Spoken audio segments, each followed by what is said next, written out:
Hello students, हम लोग पढ़ रहे थे भैया क्लास 10th केमिस्ट्री। उसमें बात चल रही थी समीकरणों को संतुलित करना।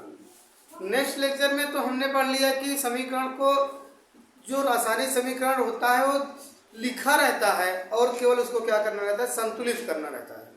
मतलब रासायनिक समीकरण दिया रहता है, केवल उसको संतुलित करना रहता है। लेकिन अब जो क्वेश्चन हम लेकर के आए हैं, इन क्वेश्चनों में क्या है भैया, ये शब्द समीकरण दिया है, ना कि रासायनिक समीकरण। मतलब कि शब्दों में ये कहा गया है, समीकरण दिया गया है, इसको हमको आप क्या करना है, रासायनिक समीकरण में लिखना है और संतुलित भी करना है। रासायनिक समीकरण लिखना भी है और उसको संतुलित भी करना है। मतलब सिंपल सा बात यह है, शब्द समीकरण दिया है हमको, आपको रासायनिक संतुलित समीकरण लिखना है, या बोल सकते हो संतुलित रासायनिक समीकरण लिखना है। बात समझ में आई? तो आइए स्टार्ट करते हैं। ऊपर आपको निर्देश दिया गया है कि निम्नलिखित रासायनिक क्रियाओं को संतुलित समीकरण लिखिए। रासायनिक क्रियाओं का संतुलित समीकरण लिखिए। ठीक, पहला क्वेश्चन है हाइड्रोजन प्लस क्लोरीन। तो हाइड्रोजन कभी भी अकेला नहीं रहेगा भैया, रहेगा तो H2 रहेगा। ठीक, क्लोरीन भी Cl2 रहेगा अगर क्लोरीन और अकेला रहा तो। फिर इधर बना रहा है HCl, मतलब हाइड्रोजन क्लोराइड, तो क्या होगा इसका सूत्र HCl। क्या बना रहा है, हाइड्रोजन क्लोराइड, तो हाइड्रोजन क्लोराइड का सूत्र HCl। अब इसी को संतुलित कर देना है हमको आपको। ठीक, इधर कितने हाइड्रोजन, इधर 2 क्लोरीन, तो 2 लगा दोगे तो 2 हाइड्रोजन 2 क्लोरीन, हो गया संतुलित। अब अगला क्वेश्चन देखो, बेरियम क्लोराइड। बेरियम क्लोराइड है। अब इस बेरियम क्लोराइड का आपको सूत्र पता होना चाहिए। ठीक, क्लोराइड का क्या होना चाहिए, सूत्र पता होना चाहिए। तो बेरियम क्लोराइड का जो सूत्र होता है BaCl2, क्या होता है, BaCl2, बेरियम क्लोराइड या BaCl2। फिर आ गया एल्युमिनियम सल्फेट। तो एल्युमिनियम सल्फेट का सूत्र Al2SO4 का होल थ्राइज। Al2SO4 का होल थ्राइज। SO4 का होल मतलब ब्रैकेट लगाए तो पूरा SO4 का थ्राइज मतलब 3। बात समझ में आई? क्या पढ़ेंगे? तो अब इसको क्या करना है, आगे की ओर प्रोसीड करना है। क्या बना है, बेरियम सल्फेट, तो BaSO4 बेरियम सल्फेट का सूत्र हो गया, प्लस एल्युमिनियम क्लोराइड, तो एल्युमिनियम क्लोराइड का AlCl3 होता है। क्या होता है भैया, AlCl3। अब इसको संतुलित कर देना है। इधर कितने बेरियम, 1, तो 1 बेरियम, चलो ठीक, कोई दिक्कत नहीं। लेकिन क्लोरीन 2, तो इधर कितने क्लोरीन, 3, मतलब यहाँ पर केवल 2 है। तो इसके लिए हमको अब क्या करना पड़ेगा, बढ़ाना पड़ेगा। चलो और भी किसी को मैच करते हैं। जैसे यहाँ पर क्या है, SO4, कितना SO4 है, 3 SO4, पूरे SO4 की हम बात कर ले रहे हैं। ठीक, कितना SO4 है, 3 है, तो इधर कितना SO4, 1 है। अगर आप कंफ्यूज हो रहे हैं, देखिए हम बात कर रहे हैं पूरे SO4 की, अगर आप कंफ्यूज हो रहे हैं तो एक को ही देखिए, कितना सल्फर, 1, सॉरी यहाँ 3 गुणा है 3, इधर कितना सल्फर, 1। ऑक्सीजन कितना, 4, और 3 गुणा करेंगे 4 तिहाई 12, लेकिन कितना ऑक्सीजन, 4 है। तो अभी अगर हम क्या करें, 3 से इधर गुणा कर दे तो इधर सल्फर कितना है, 3, ऑक्सीजन कितना है, 12। अभी कितना हो गया सल्फर, 3 और ऑक्सीजन 4 तिहाई 12, इनका काम हुआ। लेकिन बेरियम भैया 3 हो गए, यहाँ इसका 2 है। इसके लिए अगर हम क्या करें, इसमें 3 लगा दें, तो अब क्या होगा, यहाँ पर 3 बेरियम तो हो गया, लेकिन क्लोरीन कितना हुआ, 3 दूना 6, इधर कितना है, 3, अगर आगे 2 लगा दोगे 3 दूना 6, क्लोरीन भी बराबर हो गया। अब बचा था एल्युमिनियम, 2 एल्युमिनियम है और 2 एल्युमिनियम है, हो गया सब। किसी कोई दिक्कत नहीं ना। अब जरा देखिए सोडियम, तो सोडियम प्लस जल, जल का H2। अब इधर क्या बनेगा, sodium hydroxide NaOH plus hydrogen H2, क्या बनेगा? Hydrogen H2। अब इसमें जो बात ये आ रही है कि हाइड्रोजन यहाँ 2 है, लेकिन यहाँ 2 1 3 हो रहा है। ये क्या हो रहा है भैया? 2 1 3 हो रहा है। तो इसके लिए अगर हम क्या करें, इधर बढ़ाना चाहेंगे तो इधर कम से कम 2 लगाएंगे, ठीक, 1 लगाएंगे तो 2 करना 2 ये हाइड्रोजन रहेगा। अगर यहाँ 2 कर दिए 4 हाइड्रोजन हो गए, लेकिन यहाँ पर कितना है? 2 है, सॉरी 3 है। तो इसके लिए यहाँ पर भी 2 लगाना पड़ेगा, तो 2 हाइड्रोजन 2 2 4 हाइड्रोजन, ठीक। लेकिन अब और इफेक्ट पड़ा, जो ये N है 2 N है, 2 N 2 N, ठीक। हाइड्रोजन 4 2 और 2 4, 2 ऑक्सीजन 2 ऑक्सीजन। और समझ में आई? हो गया संतुलित। अब जरा देखिए इसको, कैल्शियम हाइड्रोक्साइड CaOH का whole twice plus CO2 calcium carbonate, तो CaCO3 कैल्शियम कार्बोनेट, फिर H2O।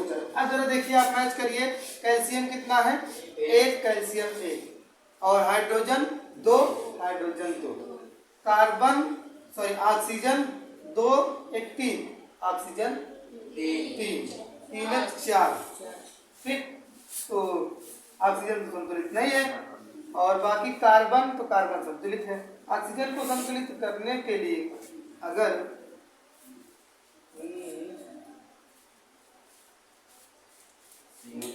ऑक्सीजन को संतुलित करने के लिए अगर आप यहाँ पर 2 लगाते हैं या यहाँ पर 2 लगा दें तो, और यहाँ पर भी क्या कर दें? 2 लगा दें।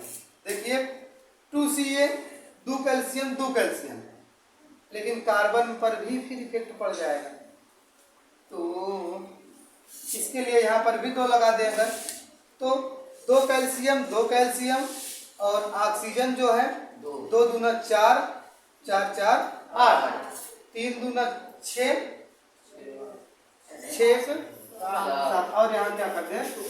2 कर दें, तो क्या हो जाएगा? बराबर हो जाएगा। लेकिन हाइड्रोजन 2 2 4, हाइड्रोजन भी 4, और कैल्शियम भी 2 कैल्शियम भी 2, कार्बन सब संतुलित हो गया।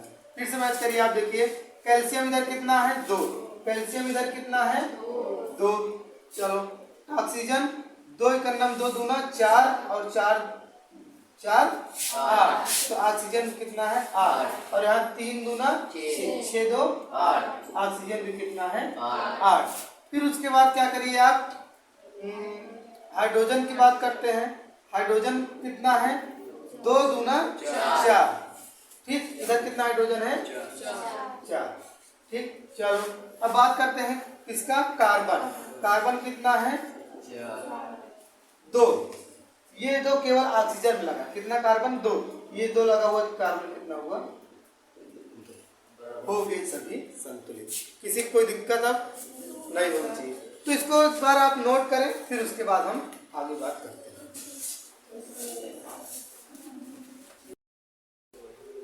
अब देखिए भैया, कुछ और भी क्वेश्चंस हैं जिनको हमको आप क्या करना है? संतुलित रासायनिक समीकरण लिखना है। तो ये सब एग्जामिनेशन में आए हुए क्वेश्चंस हैं, यही क्वेश्चंस आते भी हैं। दिया गया है कि zinc plus silver nitrate, zinc plus silver nitrate और जिंक नाइट्रेट प्लस सिल्वर। तो सबसे पहले जिंक मतलब Zn लिख लो, फिर प्लस सिल्वर नाइट्रेट मतलब कि AgNO3 हो गया। एरो जिंक नाइट्रेट का मतलब ये है ZnNO3 का होल ट्वाइस, ठीक। जिंक नाइट्रेट का सूत्र क्या होता है? ZnNO3 का होल ट्वाइस प्लस सिल्वर का Ag। अब आप संतुलित करिए, देखिए क्या संतुलित है। Zn एक Zn एक ठीक, Ag एक Ag एक ठीक, लेकिन ये NO3 एक बार है, यहाँ NO3 कई बार है? 2 बार है ना NO3। अगर ऑक्सीजन की बात करोगे 3 3 दूना 6, और यहाँ भी 3 है, तो यहाँ क्या कर देंगे? 2। तो चाहे आप पूरे को देख लो, चाहे एक को देख लो, ठीक। किसी कोई दिक्कत अभी नहीं। अब क्या बराबर हो गया? क्या 2 Ag यहाँ पर हुआ, लेकिन यहाँ पर 1 अब शायद बराबर हो गया। Zn NO3 2 बार, NO3 2 बार, 2 बार Ag 2 बार Ag, हो गया सब। किसी कोई दिक्कत? Aluminium Al plus copper chloride CuCl3 ठीक। कॉपर क्लोराइड का यही सूत्र होगा। अब उसके बाद क्या होगा, कॉपर क्लोराइड का CuCl2 होगा ठीक। अब aluminium chloride AlCl3 plus copper Cu। अब मैच करो, यहाँ पर 3 क्लोरीन है लेकिन 2 क्लोरीन है यहाँ पर। अगर यहाँ पर एक एल्युमिनियम बराबर है, अगर यहाँ पर हम 3 कर दें, 3 दूना 6 क्लोरीन, लेकिन यहाँ पर 3 क्लोरीन, यहाँ पर 2 कर दें, फिर 2 क्लोरीन 2 एल्युमिनियम हो गए, यहाँ पर 1 एल्युमिनियम 2 हो गए, लेकिन कॉपर 3 हुआ यहाँ पर हो गया ठीक। ध्यान से देखिए, barium chloride BaCl2 plus potassium sulphate K2SO4 arrow barium sulphate BaSO4 plus potassium chloride KCl ठीक। क्या संतुलित है? नहीं। 2 क्लोरीन इधर, इधर 1 क्लोरीन है, तो 2 लगा दो यहाँ ठीक। 2 पोटेशियम का भी काम हो गया। 1 बेरियम 1 बार सल्फेट 1 बार हो गया संतुलित। किसी कोई दिक्कत? मैग्नीशियम Mg प्लस हाइड्रोक्लोरिक अम्ल HCl ठीक। एरो मैग्नीशियम क्लोराइड MgCl2 होता है सूत्र, प्लस का हाइड्रोजन H2 रहेगा, ना कि केवल हाइड्रोजन H रहेगा। आप ऐसे अकेले इसको नहीं दिखा सकते, H2 रहेगा ठीक। तो यहाँ पर HCl 2 है, लेकिन यहाँ कितना HCl 1, तो यहाँ 2 लगा दो, 2 क्लोरीन 2 क्लोरीन, ये भी हो गया। तो किसी को कोई दिक्कत नहीं होनी चाहिए। तो अब आप लोग क्या करेंगे, नोट करेंगे, फिर हम लोग नेक्स्ट डे अब आगे का कॉन्सेप्ट सीखेंगे। अभी के लिए आपके लिए इतना बहुत ही काफ़ी है, इससे ज़्यादा एग्जामिनेशन में पूछा नहीं जाएगा ठीक। तो नोट करें, बस आज के लिए इतना काफ़ी है। फिर मिलेंगे नेक्स्ट डे नेक्स्ट टॉपिक के साथ, तब तक के लिए जुड़े रहें लक्ष्य एकेडमी के साथ। सफलता अवश्य मिलेगी। जय हिंद।